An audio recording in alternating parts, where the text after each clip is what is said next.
जब जब बच्चे बड़ी बड़ी क्लासेस में जाते हैं तो स्कूल वाले उनकी राइटिंग का पैटर्न भी चेंज करना ट्राई करते हैं। कहने का मतलब ये है कि एक्चुअली तीन तरीके की हैंडराइटिंग पैटर्न्स होते हैं। एक होता है प्रिंट, एक होता है जॉइंट हैंडराइटिंग और एक होती है कर्सिव हैंडराइटिंग। क्या डिफरेंस है इन तीन हैंडराइटिंग में और क्यों ऐसा होता है कि जैसे बच्चों की क्लास बढ़ती है तो स्कूल वाले उनकी राइटिंग का पैटर्न चेंज कर देते हैं, और कौन सी राइटिंग का वे आपके बच्चे के लिए इम्पोर्टेंट है। आइए, इसी पे मेरी ये वीडियो बनी हुई है, हैंडराइटिंग के ऊपर, what type of a handwriting is good for my child. So basically मैंने ना पहले से ही बोर्ड में आपको तीन तरीके की हैंडराइटिंग लिख के दे दी है। One is a print handwriting, जो कि बहुत बेसिक हैंडराइटिंग है जिससे कि बच्चे जब स्टार्ट करते हैं। Then comes the joint handwriting and then comes the cursive. Actually cursive पहले सिखाया जाता है और जॉइंट बच्चा जितना बड़ा होता रहता है तब वो जॉइंट हैंडराइटिंग में जाता है। बट मैंने कर्सिव यहाँ पे इसलिए लिखा है बिकॉज कर्सिव इज मेरे हिसाब से little bit difficult then the joint handwriting. और एक्चुअली इन तीन हैंडराइटिंग पैटर्न्स में क्या फर्क है और क्यों इतना इंपॉर्टेंट है कि बच्चे को तीनों तरीके की हैंडराइटिंग पैटर्न्स आने चाहिए। पहले हम समझते हैं कि प्रिंट राइटिंग क्या होती है। प्रिंट राइटिंग का मतलब ये होता है जहां पे बच्चा कोई भी अल्फाबेट्स लिखता है वो एक दूसरे को ज्वाइन नहीं करते हैं। यहाँ पे हर एक अल्फाबेट इंडिविजुअली लिखा गया है और वो एक दूसरे को ज्वाइंट नहीं कर रहे हैं। इस तरीके की राइटिंग को हम बेसिकली कहते हैं प्रिंट राइटिंग। अब हम आते हैं कर्सिव राइटिंग में। एक्चुअली कर्सिव राइटिंग बड़ी आर्टिस्टिक टाइप होती है जहाँ पे इनफैक्ट बच्चों को यू नो डिफरेंट तरीके से कर्व्स बनाने पड़ते हैं अपना अपना अल्फ़ाबेट लिखने के लिए, जो कि यूजुअली क्लास 3 और 4 में डेफिनेटली जो टीचर्स होते हैं, स्कूल होता है, वो कर्सिव राइटिंग बच्चों को करवाता है।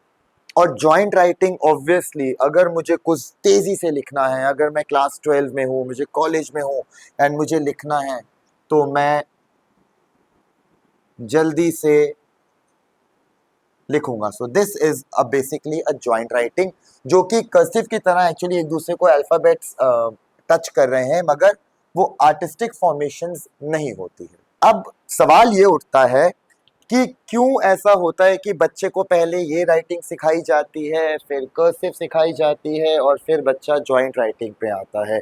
इसका न्यूरोलॉजिकली एक रीजन होता है, तो आज मैं आपको ना इसका एक रीजन बताऊंगा। नाउ ऑब्वियसली मैं दोबारा से प्रिंट राइटिंग लिखने जा रहा हूं। I will try to write something. अब देख सकते हैं कि जब मैं प्रिंट राइटिंग में लिख रहा हूं तो मेरी राइटिंग हमेशा स्लो रहेगी। सुनाओ, कहने का मतलब ये है कि जब मैं लिख रहा हूं एक एक इंडिविजुअल अल्फाबेट लिख रहा हूं, ये इंडिकेट करता है कि जो छोटे बच्चे होते हैं at the age of 3 years या 4 इयर्स, अभी उनकी प्रोसेसिंग ब्रेन की इतनी फास्ट नहीं हो रही होती। अभी उनका चल रहा होता है sensory absorption stage. Sensory absorption stage में हम लोग बेसिकली बस इतना ही ट्राई करते हैं कि अल्फ़ाबेट की फॉर्मेशंस अच्छी होनी चाहिए, बच्चे को स्पेस के बारे में पता होना चाहिए। इसीलिए इस केस में यूजली जो स्कूल होता है वो प्रिंट राइटिंग को एक्सेप्ट करता है। जैसे प्रिंट राइटिंग आती है तो उसके बाद कर्सिव स्टार्ट होता है। ऑब्वियसली आपको पता होगा कर्सिव की बुक्स आती हैं जिसमें कि पहले हर एक अल्फ़ाबेट को अलग से कर्सिव में समझाया जाता है एंड देन उसको ज्वाइन करके सिखाया जाता है। नाउ ये यूजली क्लास 3 4 में कर्सिव राइटिंग स्टार्ट होती है बच्चों की। I am talking about the Indian schools. ये स्टार्ट होती है। अब इसका यूज ये होता है, देखिए, अब यहाँ पे ना मेरी ब्रेन की प्रोसेसिंग फास्ट हो चुकी है।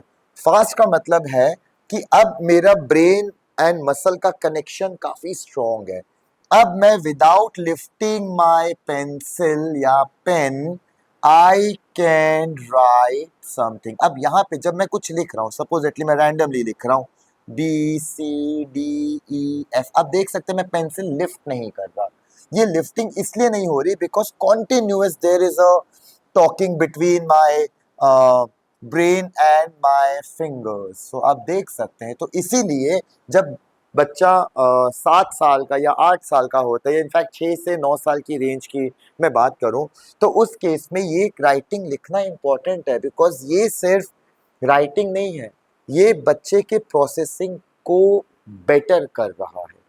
अब लास्ट में ऑब्वियसली जॉइंट जॉइंट होती है एक मैच्योर राइटिंग। मैच्योर राइटिंग मतलब आप कॉलेज में हैं, आपका प्रोफेसर या आपके स्कूल में, अगर आप क्लास 11 12 में जहाँ पे बहुत स्पीडली बोल रहा है आपका टीचर, वहां पे राइटिंग मैटर नहीं करती, वहां पे मैटर करता है कंटेंट। सो सपोजिटली अगर टीचर बोल रहा है मुझे जल्दी जल्दी से लिखना है, तो यहाँ पे बहुत इंपॉर्टेंट है कि मैं अपनी स्पीड मेंटेन करूं, और यहाँ पे बहुत इंपॉर्टेंट है कि मैं अपनी जॉइंट राइटिंग मेरी बेटर होनी चाहिए। तो यूजली कर्सिव से ऑटोमेटिकली बच्चा जॉइंट राइटिंग में ट्रांसफर हो जाता है, डिपेंडिंग अपॉन जैसे वो क्लास बड़ी होती है उसकी।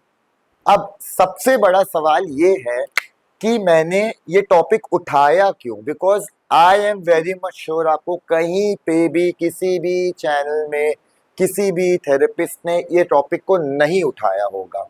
देखिए, वन ऑफ द रीजंस है कि जब बच्चा may be learning disability stage में होता है, जहाँ पे एक्चुअली राइटिंग उसकी प्रॉब्लम है, बिकॉज ऑब्वियसली लर्निंग डिसेबल है, या फिर अगर बच्चा डिसग्राफिया है उसको, तो राइटिंग की प्रॉब्लम है।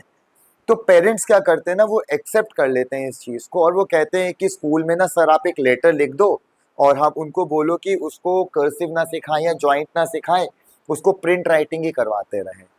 जो कि मेरे हिसाब से कहीं ना कहीं ठीक भी है, बिकॉज एटलीस्ट बच्चा लिख तो रहा है, एटलीस्ट बच्चा एक्सप्रेस तो कर रहा है। लेकिन यहाँ पे पेरेंट्स आप लोग ना गिव अप मत करिए, बिकॉज अगर प्रिंट राइटिंग में आपका बच्चा एक्सपर्ट है, इसको एज इट इज सेव रखिए, उसको प्रैक्टिस करवाते रहिए। लेकिन बहुत इंपॉर्टेंट है कि साथ में आप, अगर आप कर्सिव नहीं कराना चाहते, because I completely understand cursive is like a little bit difficult, यहाँ पे बहुत कर्व्स अप एंड डाउन होते रहते हैं, लेकिन मैं ये चाहता हूँ कि आप अपने बच्चे को जॉइंट राइटिंग जरूर सिखाएं, क्योंकि जब वो बड़ी क्लासेस में जाएगा, जब वो एग्जामिनेशन में बैठेगा, जब वो ब्लैक बोर्ड से कॉपी करेगा, तो वो पूरी तरह कॉपी नहीं कर पाएगा, उसको इतना टाइम नहीं मिलेगा कि वो प्रिंट राइटिंग में बैठा है और वो बोर्ड से कॉपी कर पा रहा है। तो फिर कंप्लेन आएगी आपके पास कि आपका बच्चा काम कंप्लीट नहीं कर रहा। तो जॉइंट राइटिंग बिल्कुल ट्राई कराएं।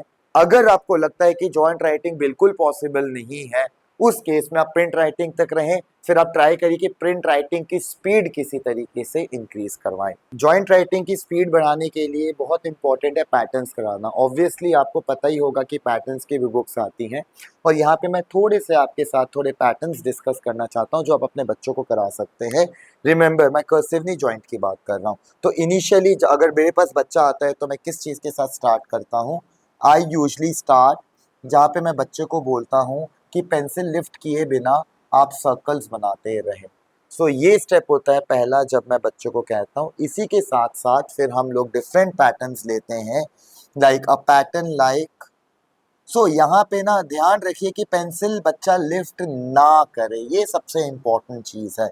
बिकॉज अगर बच्चा पेंसिल लिफ्ट करेगा तो जॉइंट राइटिंग बेटर नहीं हो पाएगी। एंड रिमेंबर, वो जितना ज़्यादा लंबा लिखेगा उतना ही मसल एंड ब्रेन के बीच में कनेक्शन स्ट्रॉन्ग होता रहेगा। तो इस सीक्वेंस में आप अपने बच्चे के साथ ट्राई करिए कि पहले वो सारे पैटर्न्स को बनाए, इससे उसकी जॉइंट राइटिंग में बहुत हेल्प मिलेगी। सो इसके बाद मैं एक और लास्ट पैटर्न आपको दिखाऊंगा, ये स्पाइरल्स। ये थोड़ा सा डिफिकल्ट होता है बच्चों के लिए, मगर आप ट्राई कर सकते हैं।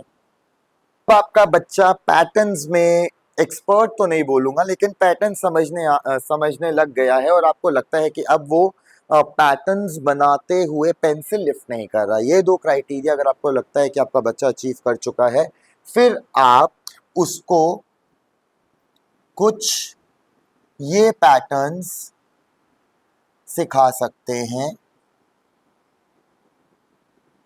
जो कि उसके अब अल्फाबेट्स को हेल्प करेंगे। अब अगर वो ये कर लेगा तो आप एक एक अल्फाबेट को पकड़िए और उसको बोलिए कि वो एक ही अल्फाबेट को लिखता रहे। सो दिस इज एम, ठीक है।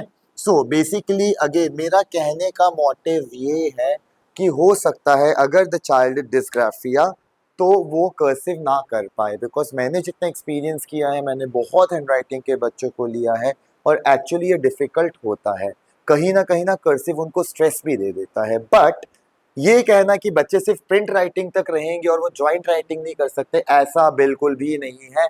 आप ट्राई करिए, अगर वो परफेक्टली नहीं कर रहे, मगर ये करना बहुत इंपॉर्टेंट है, बिकॉज उससे उनकी speed, attention, concentration, I hand coordination and muscle brain connection बहुत डेवलप होता है।